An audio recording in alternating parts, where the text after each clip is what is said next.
মির্জা ফখরুলের জন্য বঙ্গভবনের দুয়ার খুলে দিল বিএনপি। সংবিধানের ৭০ অনুচ্ছেদ না থাকলে জয়ী হতেন অলি আহমদ, দাবি ১১ দলের। প্রধানমন্ত্রীর ভারত সফর নিয়ে ইতিবাচক ঢাকা, দিনক্ষণ ঠিক হয়নি এখনো। শেখ হাসিনাকে দিয়ে স্বার্থ হাসিল করতে চায় দিল্লি, অভিযোগ রিজভির। প্রধানমন্ত্রীর সঙ্গে ৫০ মার্কিন ব্যবসায়ীর বৈঠক, দীর্ঘমেয়াদী লক্ষ্য নিয়ে বাংলাদেশে বিনিয়োগের আহ্বান জানালেন সরকার প্রধান। ১ ঘন্টা কারেন্ট পাচ্ছে, ১ ঘন্টা বন্ধ যাচ্ছে। অবস্থা খুবই খারাপ, তার মধ্যে আমাদের ব্যবসার অবস্থা অত্যন্ত খারাপ। আসলে আমরা চরম ভোগান্তির মধ্যে আছি। গ্রামের পর এবার লোডশেডিংয়ের ধাক্কা রাজধানীতেও। ফিলিং স্টেশনেও তীব্র ভোগান্তি, অসহায়ত্ব জানালেন জ্বালানি মন্ত্রী। চট্টগ্রামে অগ্রণী ব্যাংকের ভল্ট থেকে ৪ কোটি টাকা গায়েব, ক্যাশ ইনচার্জ সহ গ্রেপ্তার ২। তদন্তে পুলিশ, মুখে কুলু পেটেছে ব্যাংক। যুক্তরাষ্ট্রের সঙ্গে যুদ্ধ দীর্ঘায়িত হলে শত্রুর ভূখণ্ডে গিয়ে হামলা চালানোর পরিকল্পনা ইরানের, বাড়ছে ইরান যুক্তরাষ্ট্রের যুদ্ধবিরতির মেয়াদ।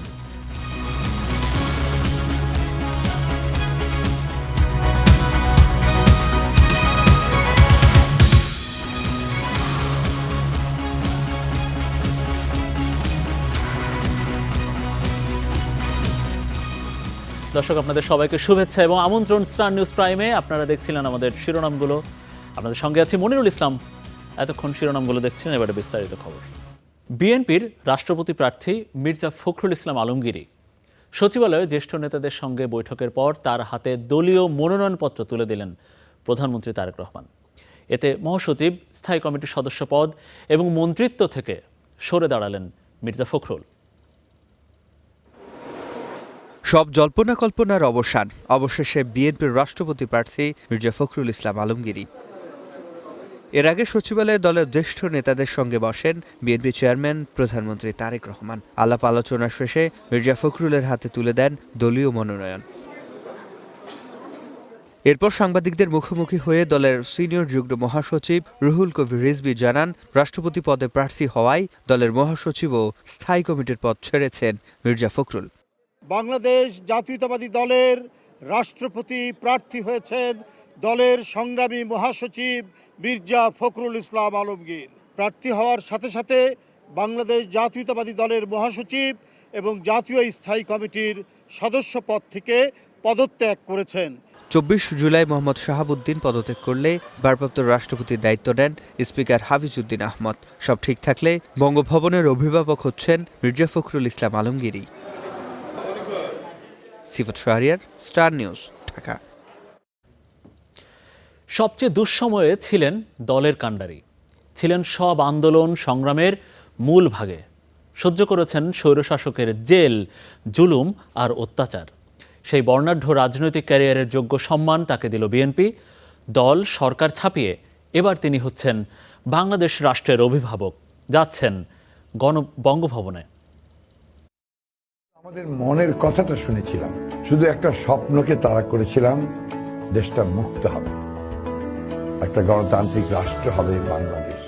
কবিতার মতো পরশ বুলিয়ে যায় তার কথামালা, বিরল এক মানবিক সত্তা নিয়ে বাংলাদেশের মানুষের সামনে দাঁড়িয়ে বলনে কথনে ভাষিক মাধুর্যে ছাপিয়ে গেছেন অন্য সবাইকে। পলিমাটির মতো কোমল তার মন, কিন্তু সবচেয়ে কঠিন সময়ে ছিলেন তিনি কাণ্ডারি, নেতৃত্বের পরতে পরতে সংগ্রামের তীব্র আকাঙ্ক্ষায় উদ্ভাসিত। সহজ নয়, বহু পথ পাড়ি দিতে হয়েছে তাকে। ৬৯-এর গণ অভ্যুত্থান, ভাসানীর ন্যাপ, জিয়ার সচিবালয়, এরশাদের জেলা রাজনীতি, খালেদার মন্ত্রিসভা, হাসিনার জেলখানা, তারেক রহমানের মন্ত্রিসভা। ঠাকুরগাঁওয়ের সন্তান আজ বাংলাদেশের রাজনীতিতে সুন্দর বিকল্পের সন্ধান। শোনেন আমার কথা আগে শোনেন, আপনি কিন্তু পলিটিক্যাল লিডারের মতো কথা বলছেন। না পলিটিক্যাল লিডার, আমি একজন আইন শৃঙ্খলা রক্ষাকারী সদস্য। আমি একদম ওইভাবে কথা বলছি, আমি আইন শৃঙ্খলা রক্ষাকারী বাহিনীর আমার প্রশ্নের উত্তরটা আপনি দেবেন, বাস হয়ে গেল। রাজনীতির পাঠ তার পরিবার থেকেই। এক চাচা উইং কমান্ডার এস.আর. মির্জা ছিলেন ৭১-এ মুজিবনগর সরকারের ইয়ত ক্যাম্পের পরিচালক।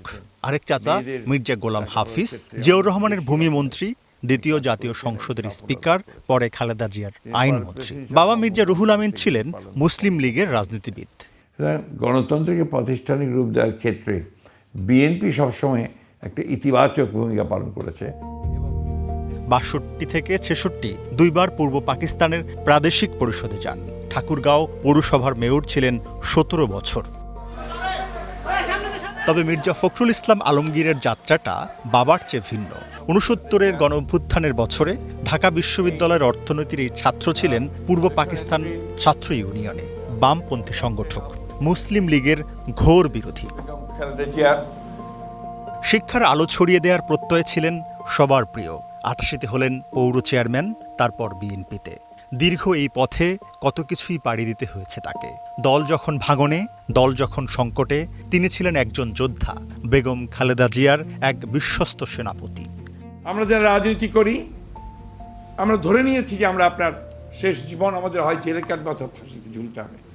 চেয়ারপারসন কারাগারে, ভারপ্রাপ্ত চেয়ারম্যান লন্ডনে, তাই পুলিশের সামনে, আদালতের বারান্দায়, প্রেস ব্রিফিংয়ের মাইক্রোফোনে ওই এক মুখ, সহযোদ্ধাদের কাঁধে কাঁধ মিলিয়ে লড়েছেন তিনি রাজপথে। গুম করে দেয় বাচ্চাগুলো এখানে দাঁড়িয়ে স্প্রিং বললো আপনাদের সামনেই, বলে বাবার সঙ্গে ঈদ করতে চাই। সেই দেশ এখন এর জন্য যুদ্ধ করেছিলাম। নিজের হিসেবে 11 বার জেলে গেছেন, 3.5 বছরের কারাবাস। কিন্তু সব কিছুকে পেছনে ফেলে তিনি এখন বিজয়ী। বিএনপি সরকার ক্ষমতায় এলো, তখন তিনি গুরুত্বপূর্ণ মন্ত্রণালয়ে। এবার রাজনীতির মাঠ পেরিয়ে যথাযথ সম্মানের পূর্ণতা পাওয়ার অপেক্ষায়। তোমার মুখের দিকে চেয়ে আছে বাংলার ভোরের আকাশ, এদেশের গুলমলতা ছুতে চায় পল্লবিত আঁচল তোমার। যেন এক প্রতিশ্রুতি হেঁটে যায় আমাদের কণ্টকিত কালের ভেতরে। তরিকুল ইসলাম সৌরভ, স্টার নিউজ, ঢাকা। রাষ্ট্রপতি পদে মির্জা ফখরুল ইসলাম আলমগীরের পক্ষে বিএনপি ও অলি আহমেদের পক্ষে নির্বাচন কমিশনে মনোনয়নপত্র জমা দিয়েছে 11 দল। এ সময় জামাত নেতা হামিদুর রহমান আজাদের দাবি, সংবিধানের 70 অনুচ্ছেদ না থাকলে জয়ী হতেন অলি আহমদই। এছাড়া সচিবালয়ে বিএনপি নেতাদের বৈঠক নিয়ে বাকযুদ্ধ জড়ায় দুই পক্ষ। দীর্ঘ ৩৫ বছর পর হচ্ছে রাষ্ট্রপতি নির্বাচনের ভোট। একাধিক প্রার্থী না থাকায় ১৯৯১ সালের পর সব নির্বাচনেই রাষ্ট্রপ্রধান হয়েছেন বিনা প্রতিদ্বন্দ্বিতায়। বৃহস্পতিবার মনোনয়নপত্র জমা শেষ দিন। শুরুতেই নির্বাচন কমিশনে আসেন 11 দলের প্রতিনিধিরা। নির্বাচনী কর্তা এএমএম নাসিরউদ্দিনের কাছে জমা দেন অলি আহমদের মনোনয়নপত্র। পরে বেলা ৩টায় আরও অলি আহমদের নামেই দেয়া হয় আরেকটি মনোনয়নপত্র। ইসিতে জামায়াত নেতা হামিদুর রহমান আজাদ বলেন, গণভোটের রায় বাস্তবায়ন হলে 11 দলীয় জোট প্রার্থী জয়ী হতেন। গণভোটের রায় যদি বাস্তবায়ন হতো তাহলে আজকে আমরা আশা করতাম কর্নেল অলি সাহেব বিপুল ভোটে বিজয়ী হতেন, কারণ সংসদ সদস্যদের কাছে উনি একজন গ্রহণযোগ্য যোগ্য প্রার্থী। বেলা 2:30টার দিকে ইসিতে আসেন বিএনপি প্রতিনিধি দল। এ সময় মির্জা ফখরুল ইসলাম আলমগীরের মনোনয়নপত্রটি গ্রহণ করেন রাষ্ট্রপতি নির্বাচনের কর্তা।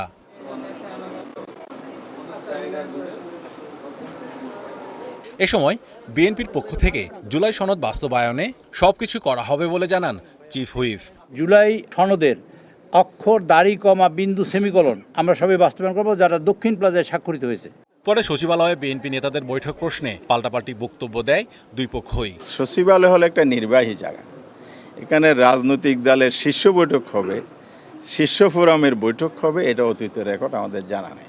দলের যে মিটিং যেখানে হয়েছে সেটা কোনো মিটিং নয়, যেটা হয়েছে আমরা নিজে আলোচনা করেছি। আলোচনা ইতিমধ্যে যে কোনো জায়গায় হতে পারে বাংলাদেশের, সেখানে আমরা আলোচনা করে আগেই সিদ্ধান্ত ছিল, সেটাকে মাননীয় প্রধানমন্ত্রী তিনি ঘোষণা করেছেন। পরে ইসি সচিব জানান 16 আগস্ট প্রার্থীদের মনোনয়নপত্র বাছাই হবে। 3টার ভিতরে একজনা ডক্টর অলি আহমেদ বীর বিক্রম, ওনার মনোনয়নপত্র পেয়েছে 2টা, আর মির্জা ফখরুল ইসলাম আলমগীর ওনার মনোনয়নপত্র পেয়েছে 1টা। যাচাই বাছাইয়ের পরে আমরা যেটা আইন অনুযায়ী, যেটা প্রথমটাই যদি বৈধ হয়ে যায়, দ্বিতীয়টার বাছাই করার দরকার নেই। 20 আগস্ট সংসদ অধিবেশন কক্ষে দুপুর 2টা থেকে 5টা পর্যন্ত চলবে রাষ্ট্রপতি নির্বাচনের ভোট। এই নির্বাচনে ভোটার 349 জন। মাননীয় জনপ্রশাসন মন্ত্রী মাহমুদুল হাসান, স্টার নিউজ, ঢাকা।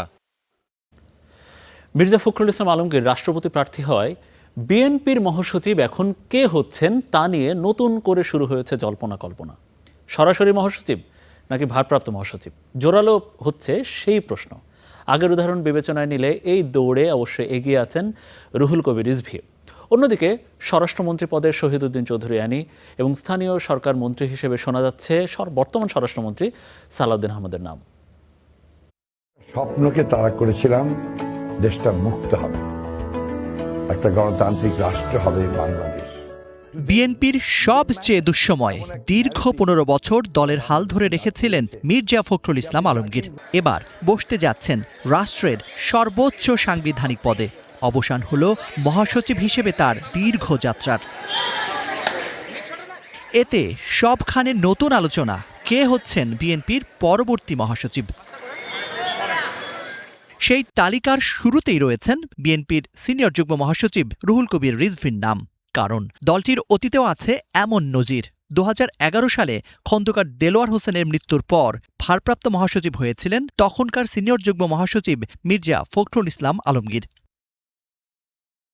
যদিও বিএনপির গঠনতন্ত্রে ভারপ্রাপ্ত মহাসচিব বলে কিছু নেই, তবে এখন প্রশ্ন দেখা দিয়েছে, নতুন মহাসচিব পেতে অপেক্ষা করতে হবে জাতীয় কাউন্সিলের, নাকি দলের চেয়ারম্যানের হাতেই খুলবে বিকল্প পথ। বিএনপির গঠনতন্ত্রের 11 ধারা অনুযায়ী জাতীয় নির্বাহী কমিটিতে মহাসচিব থাকবেন একজন, আর 10 নম্বর ধারা অনুযায়ী মহাসচিব নির্বাচিত হবেন কাউন্সিলের মাধ্যমে। কিন্তু পদটি শূন্য হলে সামনে আসে চেয়ারম্যানের বিশেষ ক্ষমতা। নির্বাহী কমিটির শূন্য পদ পূরণ করতে পারেন তিনি। তবে এখানেই শেষ নয়। চেয়ারম্যানের এই ক্ষমতার প্রয়োগের পর সাংগঠনিকভাবে প্রয়োজন হবে স্থায়ী কমিটির অনুমোদন ও পরবর্তী জাতীয় কাউন্সিলে তার অনুমোদনের প্রশ্ন। মহাসচিব পদে পরিবর্তন শুধু একটি সাংগঠনিক সিদ্ধান্ত নয়, বিএনপির আগামী দিনের নেতৃত্বের দিক নির্দেশনাও নির্ধারণ করবে এই সিদ্ধান্ত। তাই এখন সবার চোখ তারেক রহমানের সিদ্ধান্তের দিকে। জাকারি আহমেদ, স্টার নিউজ, ঢাকা। প্রধানমন্ত্রীর ভারত সফর হবে, তবে সেটি কবে তা নির্ভর করছে তার সময়সূচি ও দুই দেশের দ্বিপাক্ষিক সম্পর্কের উপরে। এই সফরকে ঢাকা দিল্লি সম্পর্ক ঠিক করার বড় সুযোগ হিসেবে দেখছে বর্তমান সরকার। ভারতকে এই সুযোগ কাজে লাগানোর আহ্বান পররাষ্ট্র প্রতিমন্ত্রীর। প্রধানমন্ত্রী তারেক রহমানের সঙ্গে ভারতের হাইকমিশনারের সাক্ষাতের পর থেকেই তার ভারত সফর নিয়ে চলছে নানা জল্পনা, তবে তার দিনক্ষণ এখনও চূড়ান্ত হয়নি।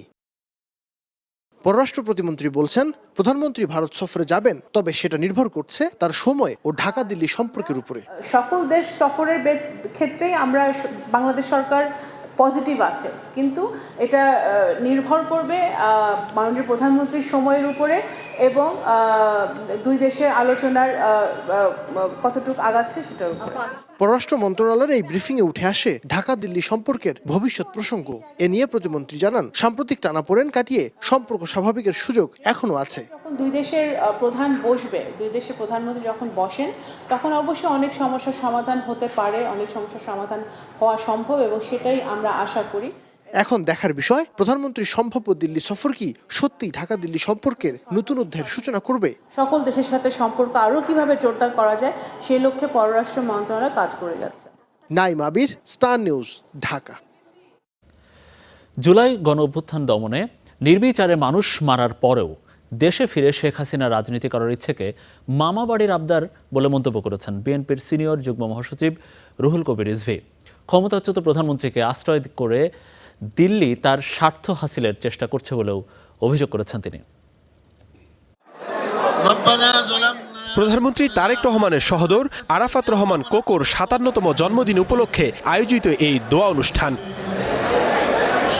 অনুষ্ঠানে যোগ দেন বিএনপির সিনিয়র যুগ্ম মহাসচিব রুহুল কবির রিজভী, ক্রীড়া প্রতিমন্ত্রী আমিনুল হক সহ বিএনপির নেতাকর্মীরা। এ সময় প্রধান অতিথির বক্তব্যে বিষয় ছাপিয়ে ওঠে সমসাময়িক রাজনৈতিক প্রসঙ্গ।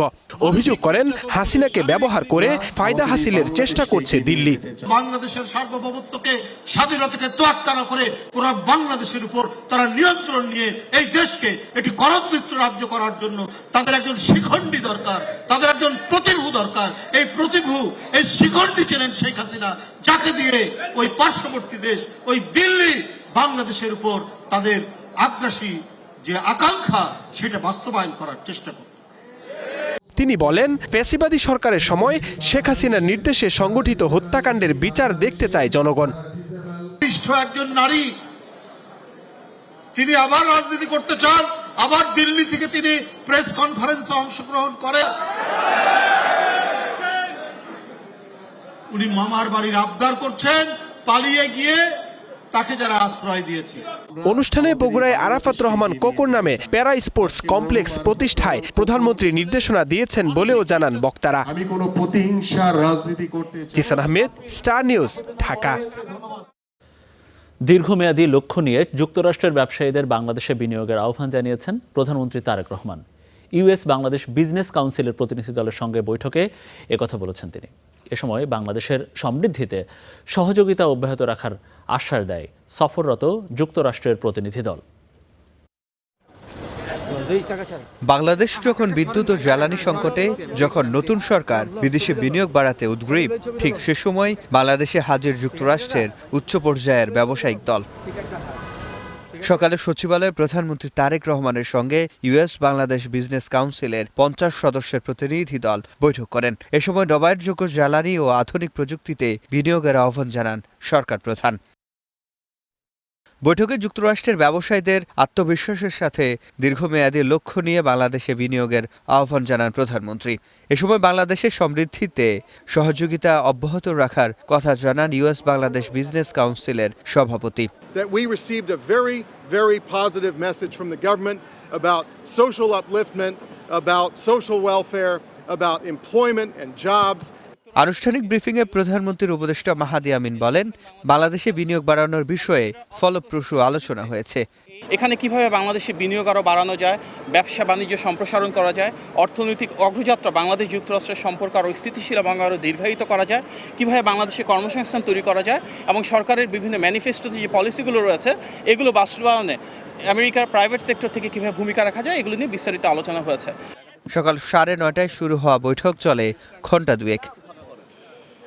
সিফাত শাহরিয়ার, স্টার নিউজ, ঢাকা। গ্রাম বাংলার পর লোডশেডিংয়ের ধাক্কা লেগেছে রাজধানী ঢাকাতেও। মধ্যরাতে অনেক এলাকায় থাকছে না বিদ্যুৎ। মেগাসিটি ঢাকাতে এমন পরিস্থিতিতে নাকাল জনজীবন। এতে শিশু, বয়স্করা পড়েছেন সবচেয়ে বেশি বিপাকে। হঠাৎ করেই মধ্যরাতে বিদ্যুৎ নেই। গ্রামের পর এবার বিদ্যুৎ বিভ্রাটে ঢাকা। কোথাও 1 ঘন্টা, কোথাও আবার 1.5 থেকে 2 ঘন্টা। আর এই দীর্ঘ সময় বিদ্যুৎ না থাকায় ভ্যাপসা গরমে বেশ অস্বস্তিতে পড়তে হয়েছে ঢাকার বিভিন্ন এলাকার বাসিন্দাদের। বাড়ি থেকে ব্যবসা প্রতিষ্ঠান সবখানেই ছিল ভোগান্তি। বাংলাদেশের অবস্থা খুবই খারাপ, তার মধ্যে আমাদের ব্যবসার অবস্থা অত্যন্ত খারাপ। অবশ্যই ক্ষতিগ্রস্ত, কারণ তাদের তো বেচা কিনে রাত্রে, ঢাকার মানুষ তো সবাই রাত্রে ফ্রি থাকে। মানুষটা বাজার করতে আসে, তারা আসে তো সন্ধ্যার পর, বিকালের পর ঘরের কাজকর্ম শেষ করে মার্কেটিং করতে বাইরে হয়। দোকানদারির সময়, ব্যবসার সময়টা এত সুন্দর পরে। একদিকে ভুতুড়ে বিল, অন্যদিকে লোডশেডিং। ভুক্তভোগীরা বলছেন এ যেন শাখের করাত। বিদ্যুতের শক সব দিকেই। সামাজিক যোগাযোগ মাধ্যমেও দেখা দিয়েছে ক্ষোভের বহিঃপ্রকাশ। সবার উদ্বেগ, কতটা দীর্ঘ হবে লোডশেডিংয়ের ভোগান্তি। আসলে আমরা চরম ভোগান্তির মধ্যে আছি। এটার আসলে দ্রুত একটা সমাধান হলে আমাদের জন্য আসলে খুব ভালো হয় এবং আমাদের বাচ্চাদেরও এটা একটা অস্বস্তির বিষয়। আসলে কারেন্ট না থাকলে রান্না করতে পারি না, তারপরে অনেক সময় ফ্যানে চার্জ থাকে না, গরম অস্বস্তি লাগে সবার। চলমান গ্যাস সংকটে বিদ্যুৎ উৎপাদন কমে যাওয়ায় সারা দেশে লোডশেডিং বেড়েছে। বুধবার সর্বোচ্চ লোডশেডিং ছিল 3,382 মেগাওয়াট। বিদ্যুৎ সাশ্রয়ে দেশের সব মার্কেট ও শপিং মল রাত 8টার মধ্যে বন্ধ রাখার নির্দেশ দিয়েছে বিদ্যুৎ বিভাগ। শাহানুর ইসলাম, স্টার নিউজ, ঢাকা। এদিকে গ্রাম বাংলায় লোডশেডিং হচ্ছে 10 থেকে 12 ঘন্টা পর্যন্ত। এতে ক্ষুব্ধ গ্রাহকরা। বিদ্যুৎ বিভ্রাটের প্রভাব পড়েছে কৃষি এবং কলকারখানায়। সংশ্লিষ্টরা বলছেন চাহিদার তুলনায় 40 থেকে 70% কম সরবরাহ পাচ্ছেন তারা। এদিকে বিদ্যুৎ স্থাপনা রক্ষা ও কর্মকর্তা কর্মচারীদের জন্য জোরদার করা হয়েছে নিরাপত্তা। সমিলের করাতের সঙ্গে থমকে আছে জীবিকার চাকা। অবসরে মেশিন মেরামতের সময় কাটলেও শ্রমিকদের মজুরির খাতায় মিলছে কেবল শূন্য। উৎপাদনের চাকা থমকে যাওয়ার এই চিত্র কেবল কারখানাতেই সীমাবদ্ধ নেই। বিদ্যুৎহীন আধার বিষিয়ে তুলছে সাধারণ মানুষের জীবন। তীব্র গরমের মধ্যে দেশে বিদ্যুৎ সংকট আরও প্রকট হয়েছে। কোথাও কোথাও দিনে 10 থেকে 12 ঘন্টা পর্যন্ত লোডশেডিং হওয়ায় জনজীবনে নেমে এসেছে চরম দুর্ভোগ। 1 ঘন্টা কারেন্ট পাচ্ছে, 1 ঘন্টা বন্ধ যাচ্ছে। এতে আমাদের ছেলে মেয়েদের লেখাপড়ার অনেক ক্ষতি হয়ে যাচ্ছে। রাতে 9টা থেকে এখানে কারেন্ট নাই, ভোল্টেজ নাই কারেন্টের, যার জন্য দেখা যায় যে আমি একজন ব্যবসায়ী, যার জন্য আমরা ঠিকমতো ব্যবসা করতে পারতেছি না। লোডশেডিংয়ের প্রভাব পড়েছে কৃষিতেও। সময়মতো সেচ দিতে না পারায় বিপাকে পড়েছেন কৃষকরা। একই সঙ্গে আলুর হিমাগার, পোল্ট্রির খামার এবং বিভিন্ন কলকারখানায় ব্যাহত হচ্ছে স্বাভাবিক কার্যক্রম। আসতেছে যাচ্ছে, বিদ্যুৎ থাকতেছে না, 1 ঘন্টা থাকে 2 ঘন্টা পর আসে। আমাদের কারেন্ট নিয়মিত থাকছে না, ফসলের ক্ষতি হচ্ছে, জনগণ ঘর বসে থাকা পারছে না। সংশ্লিষ্টরা বলছেন, চাহিদার তুলনায় 40 থেকে 70% পর্যন্ত বিদ্যুৎ সরবরাহ কম পাওয়ায় বিভিন্ন এলাকায় দীর্ঘ সময় বিদ্যুৎ থাকছে না। তবে শিগগিরই পরিস্থিতি উন্নয়নের আশা। পিক সময় আমাদের ডিমান্ড প্রায় 113 মেগাওয়াট। সেখানে আমরা কোনো সময় দেখা যায় আমরা 30% লোড কম পাই, কোনো সময় 40% লোড কম পাই, যার ফলে এই লোডটি যেটা কম পাই সেইটা আমরা শেয়ার করে আমাদের দিতে হয়। তা আশা করি এটা খুব একটা বেশি দিন যাবে না, হয়তো একটু প্রোডাকশন বাড়লেই আমাদের মানে লোড শেডিং যেটা এটা অনেকটাই কমে আসবে। দীর্ঘ সময় বিদ্যুৎ না থাকায় ক্ষুব্ধ মানুষ দেশের বিভিন্ন এলাকায় বিদ্যুৎ অফিস ও উপকেন্দ্রে হামলা ভাঙচুর করছেন। এমন পরিস্থিতিতে বিদ্যুৎ স্থাপনা রক্ষা এবং কর্মকর্তা কর্মচারীদের জন্য জোরদার করা হয়েছে নিরাপত্তা। যে কোনো বিদ্যুৎ স্টেশনকে আমরা কেপিআই এর মতো মনে করে নিরাপত্তা প্রদান করি এবং এখানে নিরাপত্তা ব্যবস্থা অলরেডি বিরাজমান আছে। বিদ্যুৎ সংকট মোকাবেলায় দেশের শপিং মল, মার্কেট এবং দোকানপাট প্রতিদিন সকাল 11টা থেকে রাত 8টা পর্যন্ত খোলা রাখা যাবে। সর্দার মোহাম্মদ আরিফ, স্টার নিউজ। প্রতিদিন 12 থেকে 18 ঘন্টা পর্যন্ত গ্যাস সরবরাহ বন্ধ থাকছে ঢাকার ফিলিং স্টেশনগুলোতে। 4 থেকে 5 ঘন্টা লাইনে দাঁড়িয়েও মিলছে না চাহিদা মাফিক গ্যাস। সবচেয়ে বেশি বিপাকে পড়ছেন সিএনজি অটোরিকশা চালকরা। বৃহস্পতিবার সকালে মাত্র 200 টাকা আয়ের পর সিএনজি নিয়ে আবারও লাইনে দাঁড়াতে হয়েছে গ্যাসের জন্য। দুপুর গড়ালেও মেলেনি কাঙ্ক্ষিত গ্যাস, তাই সংসারের খরচ চালানো নিয়ে দুশ্চিন্তায় সিএনজি চালক। সকাল 7টা বাজে দাঁড়াইছি, এখন বাজে 2টা, এখন মনে করেন যে এখনো গ্যাস পাই নাই, তাই আমরা 200 টাকা ভাড়া মেরে আসছি। মালিকের জমা হইলো 1130 টাকা, উনি 1 টাকাও কম নিবেন না। রাজধানীর বেশিরভাগ ফিলিং স্টেশনেই যানবাহনের দীর্ঘ সারি। প্রতিদিন 12 থেকে 18 ঘন্টা পর্যন্ত গ্যাস সরবরাহ বন্ধ থাকছে অধিকাংশ পাম্পে। এতে প্রাইভেট কার সহ গ্যাস চালিত সব ধরনের যানবাহন চালকরা এখন চরম ভোগান্তিতে। ঘন্টার পর ঘন্টা লাইনে দাঁড়িয়ে থেকেও গ্যাস মিলছে সামান্য।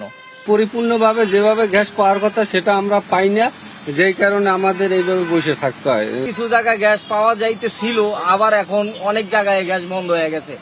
এখন যদি সরকার কোনো পদক্ষেপ না নেয় তাইলে তো এই যে যারা আপনার গাড়িগুলা চালায় গ্যাসের মাধ্যমে, সব গাড়ি বন্ধ হয়ে যাইব। ঢাকার বিভিন্ন ফিলিং স্টেশন ম্যানেজাররা জানান, লাইনে গ্যাসের চাপ একদমই কম, তাই লম্বা লাইন থাকার পরেও সবসময় গ্যাস দেওয়া সম্ভব হচ্ছে না। বড় বড় গাড়িতে যেন গ্যাস যাবো 2000 টাকা, এনে গ্যাস দাম হলো 400 টাকা, 350 টাকা, 500 টাকা হাইস্ট। গ্যাসের সংকট সমাধানে সরকারকে দ্রুত পদক্ষেপ নেওয়ার দাবি যানবাহন চালকদের। আতাউর নিয়ন, স্টার নিউজ, ঢাকা। গ্যাস সংকটে বাড়ছে দুর্ভোগ। ফিলিং স্টেশন থেকে বাসাবাড়ির স্বস্তি নেই কোথাও। কারখানার উৎপাদনেও নেমেছে ধস। গ্যাসের দাবিতে জামালপুরে সড়ক অবরোধ করে বিক্ষোভ করেছেন সিএনজি চালকরা। গ্যাসের জন্য পাম্পে ঘন্টার পর ঘন্টা অপেক্ষা, তাই যানবাহনের এমন দীর্ঘ সারি। কয়েকদিন ধরেই গ্যাসের তীব্র সংকট, দীর্ঘ লাইনে দাঁড়িয়ে অপেক্ষা, আবার মিলছে না চাহিদা মতো। এতে নষ্ট হচ্ছে সময়, বিপাকে যানবাহন চালকরা। 3 ঘন্টা 4 ঘন্টা লাইনে দাঁড়িয়ে তারপরেও গ্যাস পাচ্ছি না, অনেক সময় লাগে। তাও পাই 100 পয়সার গ্যাস পাই, 70 টাকা 80 টাকা গ্যাস ঢুকে। যে গ্যাস ঢুকতো 500 টাকা 600 টাকা গ্যাস ঢুকতো, সেই ঢুকে 100 টাকা পাই, 150 টাকার পাই। এই অবস্থা বাংলাদেশের। 2 ঘন্টা সিরিয়াল দিয়ে গ্যাস ঢুকে আমাদের 120 টাকা 150 টাকার গ্যাস ঢুকে। এই অবস্থা আমরা গাড়ি চালাতে পারি, আমাদের অনেক অসুবিধা হয়। গ্যাসের সংকটের প্রভাব পড়েছে শিল্প কারখানায়, কমেছে উৎপাদনও, বাসাবাড়িতেও বাড়ছে ভোগান্তি। গ্যাসটা যদি ঠিকমতো থাকতো তাহলে আমাদের রান্না বান্নাটা ঠিক টাইমে আমরা করে ঠিক টাইমে অফিসে যেতে পারতাম। এই সংকট নিরসনের দাবিতে জামালপুরে মহাসড়ক অবরোধ করেন সিএনজি চালকরা। পরে প্রায় 5 ঘন্টা পর প্রশাসনের আশ্বাসে অবরোধ তুলে নেয় তারা। 3 কিলো রাস্তা গেছে গা পিছনে, আজকে আমরা 450 টাকা জমা দিয়ে আমরা গাড়ি চালাই। আজকে আমরা 1 সপ্তাহ ধরে আমরা মালিকের জমা দিতে পারতাছি না। আমাদের যদি একটা পাম্প হয়ে থাকে তাহলে দেখা গেছে আমরা 1.5 ঘন্টা থেকে 2 ঘন্টার মধ্যে আমরা গ্যাস পাবো। কর্ণফুলী গ্যাস কর্তৃপক্ষ জানিয়েছে, মহেশখালীর এলএনজি টার্মিনাল থেকে রিগ্যাসিফাইড এলএনজি সরবরাহ কমেছে, তাই সংকট বেড়েছে। পরিস্থিতি স্বাভাবিক করার চেষ্টা চলছে বলে জানিয়েছেন সংশ্লিষ্টরা। শোভন মাহমুদ খান, স্টার নিউজ। স্বল্পমেয়াদে বিদ্যুৎ জ্বালানির সংকটের সমাধান নেই জানিয়ে অসহায়ত্ব প্রকাশ করেছেন জ্বালানি মন্ত্রী। সিপিডির এক আলোচনায় যুক্ত হয়ে দেশবাসীকে ধৈর্য ধরার আহ্বান জানিয়েছেন তিনি। বলেছেন 2029 সাল নাগাদ জ্বালানি সংকটের সমাধান আশা করছে সরকার। বর্তমান বিদ্যুৎ সংকটের জন্য দায়ী করেন ব্যাটারি রিকশাগুলোকেও। দেশ জুড়ে হঠাৎ বেড়েছে লোডশেডিং। পরিস্থিতি নিয়ন্ত্রণে বিভিন্ন উদ্যোগ নিচ্ছে সরকার। অন্যদিকে জনরোষের ভয়ে প্রশাসনের সহায়তা চেয়েছে পল্লী বিদ্যুৎ সমিতির অফিসগুলো। জ্বালানি সংকট উত্তরণ নিয়ে গবেষণা প্রতিষ্ঠান সিপিডি আয়োজিত আলোচনায় ভার্চুয়ালি যুক্ত হয়ে এই পরিস্থিতির জন্য দুঃখ প্রকাশ করে স্বল্প মেয়াদে কোনো সমাধানের পথ দেখাতে পারেননি বিদ্যুৎ ও জ্বালানি মন্ত্রী। আমি আপনাদের একজন, আমি আপ্রাণ চেষ্টা করছি যাতে এই যে সমস্যাটা আছে এই সমস্যাকে বের আউট করতে পারি। তো আপনারা যদি আমাদের সাথে আমাদেরকে অ্যাটলিস্ট মোরাল সাপোর্টটা দেন, তাহলে আমাদের কাজ করাটা সহজ হয় আর কি। সংকটের পেছনে অবৈধ সংযোগের কথা তুলে ধরে গভীর রাতে ব্যাটারি রিকশা চার্জ দেয়াকে দায়ী করেন মন্ত্রী। এই যে ব্যাটারি রিকশা এসছে, এগুলো সব রাতে চার্জে বসিয়ে দেয় এবং মোস্টলি যারা যে চার্জ করে এগুলো মোস্টলি ইলিগাল কানেকশন। আমরা এই ইলিগাল কানেকশন গুলো করার চেষ্টা করছি। এ সময় মন্ত্রী বলেন, বেসরকারি খাতকে তেল আমদানির সুযোগ নিয়ে অতিরিক্ত সমালোচনা হচ্ছে। হঠাৎ করে দেখলাম যে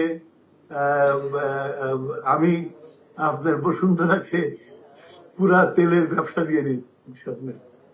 তো এই যে আপনার আমাদের প্রচার, এই প্রচারটাও তো আমার মনে হয় যে আপনাদেরও কিছু বলা উচিত।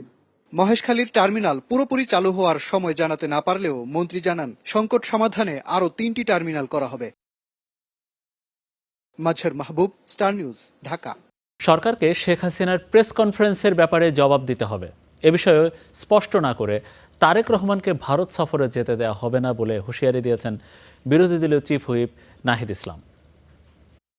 বাংলাদেশ সরকারকেও এই বিষয়ে সুস্পষ্ট বার্তা দিতে হবে যে এটা কোনো গণতন্ত্রের কোনো ইস্যু না, এটা বাংলাদেশের সার্বভৌমত্বের প্রশ্ন।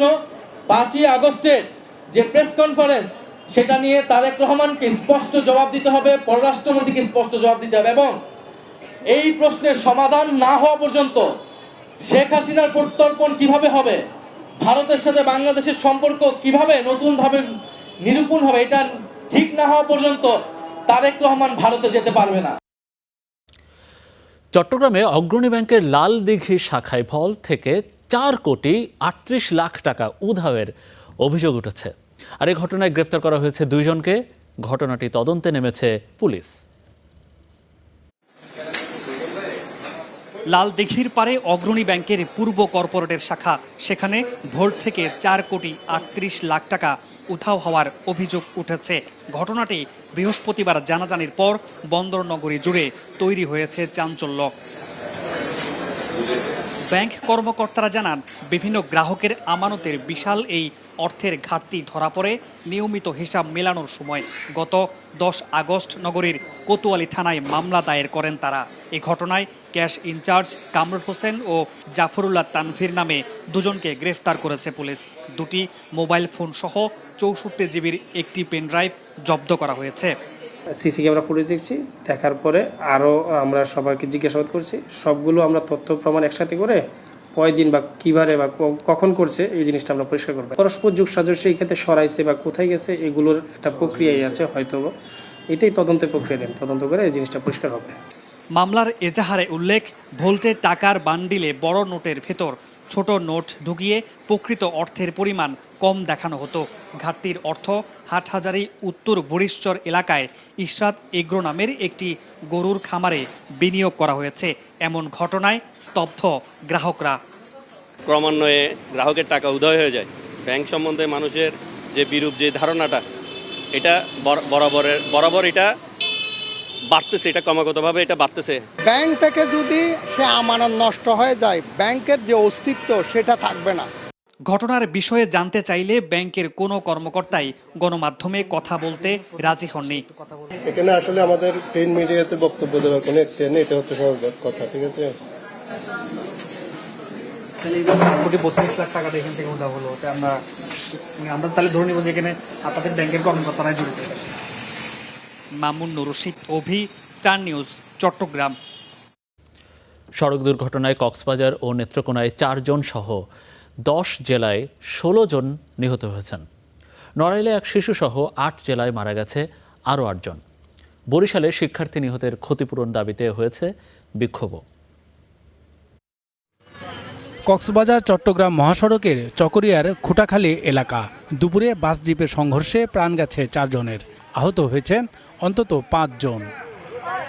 প্রত্যক্ষদর্শীরা জানান, ঢাকা থেকে কক্সবাজার যাচ্ছিল লাল সবুজ পরিবহন বাস। পথে বিপরীত দিক থেকে আসা জিপের সাথে সংঘর্ষ হয়। এতে ঘটনাস্থলে 1 জন আর হাসপাতালে মারা যান 3 জন। বাস দেখি না, কিন্তু বাস চলে গেছে মেরে। পরে দেখলাম যে জায়গার মধ্যে একদম মারা গেছে। পরে দেখলাম সব খাড়াছিরা, মানে ফরানা আসে আর যায়, চলে যায় আর কি। সারপুকাতে আমার জানাশোনার ব্যাপারে 8 জন মতো যাত্রী ছিল। ওখানে আমি যতদূর শিওর হয়েছি আর 4 জনের মতো মৃত্যু হয়েছে। নেত্রকোনার নারান্দিয়ায় পিকআপ ভ্যান আর সারবোঝাই ট্রাকের মুখোমুখি সংঘর্ষে ঘটনাস্থলেই মারা যায় 2 জন। পরে হাসপাতালে নেয়ার পথে আরও 2 জনের মৃত্যু হয়। গুরুতর আহত অন্তত 4 জন। গোপালগঞ্জে সড়ক দুর্ঘটনায় নিহত হয়েছে এক মোটরসাইকেল চালক। আর নড়াইলে সড়ক পার হওয়ার সময় ভ্যান চাপায় মারা গেছে এক শিশু। এছাড়া গাইবান্ধা, রাজবাড়ী, ফেনীসহ 6 জেলায় মারা গেছে 1 জন করে। এদিকে বরিশালে দপদপিয়া সেতুতে সড়ক দুর্ঘটনায় শিক্ষার্থী নিহতের ক্ষতিপূরণ দাবিতে মহাসড়ক অবরোধ করে বিক্ষোভ করেছে এলাকাবাসী। Rizvi Habib, star news. দখল, দূষণ আর অপরিকল্পিত নগরায়নে আদি বুড়িগঙ্গা এখন এক মৃতপ্রায় খাল। কামরাঙ্গীচর থেকে বসিলা পর্যন্ত 7 কিলোমিটার অংশে শিল্প ও গৃহস্থালির বর্জ্যে পুরোপুরি বন্ধ সেই আদি খাল। যেটুকু টিকে আছে তার পানিতে দ্রবীভূত অক্সিজেন কমেছে আশঙ্কাজনক হারে। এতে সেখানকার জীববৈচিত্র্যও বিপন্নপ্রায়।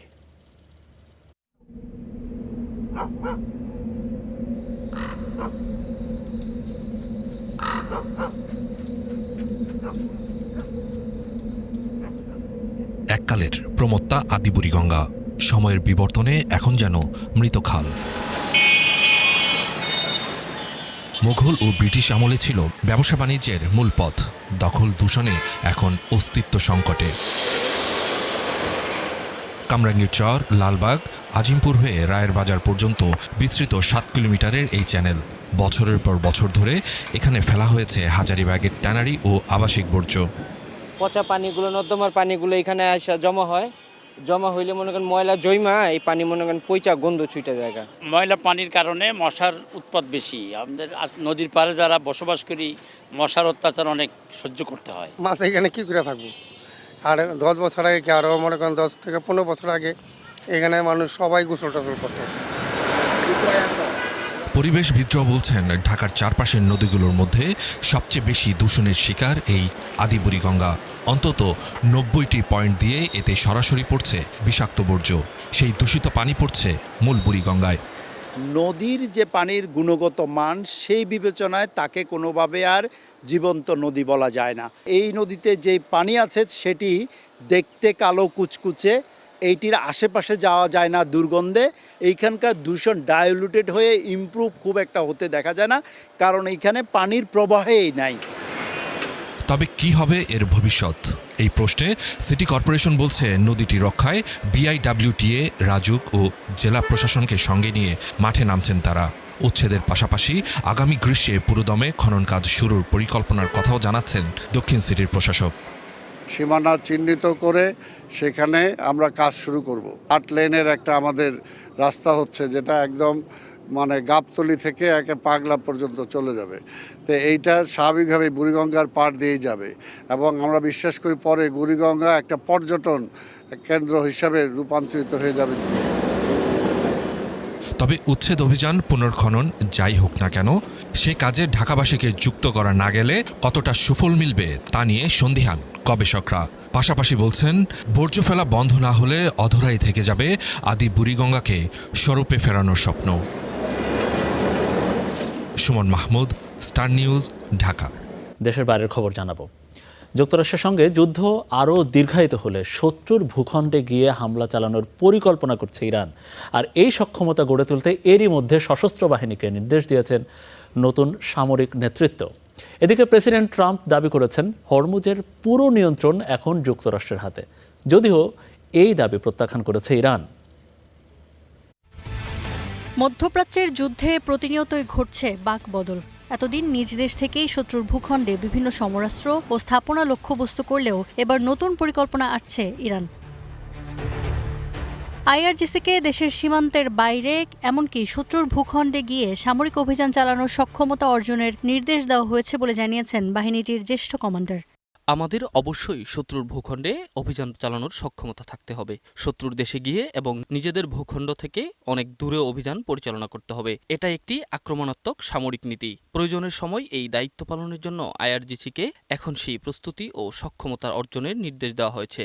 এই জ্যেষ্ঠ উপদেষ্টা আরও দাবি করেছেন, ইরানের সব অস্ত্র, গোলাবারুদ ও সামরিক সরঞ্জাম এখন দেশেই তৈরি হচ্ছে। ব্যালিস্টিক ক্ষেপণাস্ত্র ও ড্রোন উৎপাদনের হারও ব্যবহারের চেয়ে বেশি। ফলে যুদ্ধ কয়েক বছর চললেও তা চালিয়ে যাওয়ার সক্ষমতা ইরানের রয়েছে বলে দাবি তার।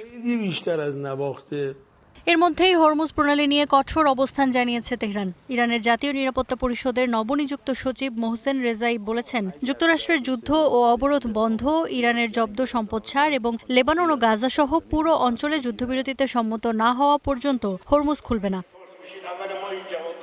এ ব্যাপারে পাল্টা কড়া বার্তা দিয়েছেন মার্কিন প্রেসিডেন্ট ডোনাল্ড ট্রাম্প। হরমুজ প্রণালীর পুরো নিয়ন্ত্রণ এখন যুক্তরাষ্ট্রের হাতে। আমি মনে করি এই নিয়ন্ত্রণ আমরা ধরে রাখব। আমাদের নৌ অবরোধকে সবাই ইস্পাতের দেয়াল বলছে, আর ইরানের এ বিষয়ে কিছুই করার নেই। এদিকে গত মঙ্গলবার পাকিস্তানি সরকারি সূত্রের বরাতে তুরস্কের আনাদোলু এজেন্সি জানিয়েছিল, ইরান ও যুক্তরাষ্ট্র ৬০ দিনের যুদ্ধবিরতি বাড়াতে সম্মত হয়েছে। তবে বুধবার এক জ্যেষ্ঠ ইরানি সূত্র রয়টার্সকে জানিয়েছে, যুদ্ধবিরতি বাড়ানো নিয়ে কোনো আলোচনা হয়নি। অন্যদিকে হরমুজ প্রণালী পুনরায় খুলতে তেহরানের সাথে আলোচনায় রয়েছে ওমান। মধ্যস্থতার চেষ্টা চালাচ্ছে পাকিস্তান ও কাতার। দোহা বলছে, হরমুজ পুনরায় খুলে দেওয়া এবং জলপথটির নিরাপত্তা নিশ্চিত করাই তাদের অগ্রাধিকার। তবে পাল্টাপাল্টি হুমকি ও সামরিক প্রস্তুতিতে ওয়াশিংটন তেহরান উত্তেজনা কাটেনি। ইফফাতিরা, স্টার নিউজ। মাত্র ২৮,০০০ টাকা দামের একটি শাড়ি, আর যে শাড়ি আসামির কাঠগড়া পর্যন্ত টেনে নিয়ে গেল সময়ের অন্যতম অভিনেত্রী তানজিন তিশাকে। শাড়ি আত্মসাতের অভিযোগ থেকে জামিন পেলেন বটে, তবে সঞ্চয় করেছেন জীবনের ভয়ঙ্করতম এক অভিজ্ঞতা। আদালত প্রাঙ্গণে দাঁড়িয়ে তার প্রতিধ্বনি ঝরেছে জনপ্রিয় অভিনেত্রী তিশার কণ্ঠে। আদালতে আত্মসমর্পণ, এরপর জামিন। তবে আদালত প্রাঙ্গণ ছাড়ার আগে নিজের বিরুদ্ধে ওঠা অভিযোগ নিয়ে ক্ষোভ প্রকাশ করলেন তানজিন তিশা। ১৩ই আগস্ট সকালে ঢাকার মেট্রোপলিটন ম্যাজিস্ট্রেট মোহাম্মদ জুয়েল রানার আদালতে আত্মসমর্পণ করেন এই অভিনেত্রী। বেলা 11:30টার দিকে আসামি ও বাদীপক্ষের বক্তব্য শুনেন বিচারক। শুনানি শেষে তানজিন তিশার জামিন মঞ্জুর করে আদালত। জামিনের খবরটি তিশা ও তার স্বজনদের জন্য স্বস্তিকর হলেও দারুণ অস্বস্তিকর অভিজ্ঞতা পেলেন এই অভিনেত্রী। তাই তার কণ্ঠে ফুটে ওঠে ক্ষোভ আর প্রশ্ন। ক্ষমতার যে অপব্যবহার হয় সেটা আজকে আমাদের দ্বারা প্রমাণিত, এবং আমি আইনকে শ্রদ্ধা করি বলে আমি কিন্তু আজকে এখানে এসেছি। এবং সেকেন্ডলি হচ্ছে, এর আগে আমি কিছুই বলিনি বিকজ আমি আইনকে শ্রদ্ধা করেছি যে না, আইন যখন আমাকে সমঝারি দিয়েছে আমি এসেছি। কিন্তু ওখানে অনেকগুলি মিথ্যা কথা প্রদান করা হয়েছে। ডেফিনেটলি টুডে টুমরো এগুলো আসবে, এগুলো সবার সামনে আসবে। এই ঘটনায় নিজের সম্মানহানি হয়েছে বলে দাবি করেন তিশা। তার অভিযোগ, একজন নারী তার স্বামীর ক্ষমতা ব্যবহার করে তাকে হয়রানি করেছেন এবং বিভিন্ন ধরনের হুমকি দিয়েছেন। যিনি আমার নামে এই কাজটা করেছে আমাকে হ্যারাস করার জন্য, তিনি একজন নারী। তার স্বামীর ক্ষমতা দেখিয়ে আমার সাথে এটা করেছে, এবং সে আমাকে অনেক ধরনের হুমকিও দিয়েছে। সেগুলো আমি সামনে হয়তো প্রদান করব, আপনাদের সামনে জানাবো। তিশা বলেন, ভবিষ্যতে আর কেউ যেন এমন বিড়ম্বনার শিকার না হন, সেটিই তার প্রত্যাশা। সেই সঙ্গে সবার জন্য ন্যায় বিচার নিশ্চিত হওয়ার কথাও বলেন এই অভিনেত্রী। মামুনুর রশিদ পনেল, স্টার এন্টারটেইনমেন্ট। দর্শক, ছিল আমাদের স্টার নিউজ প্রাইমের আয়োজনে। এতক্ষণ আমাদের সাথে থাকার জন্য আপনাদের সবাইকে অনেক অনেক ধন্যবাদ।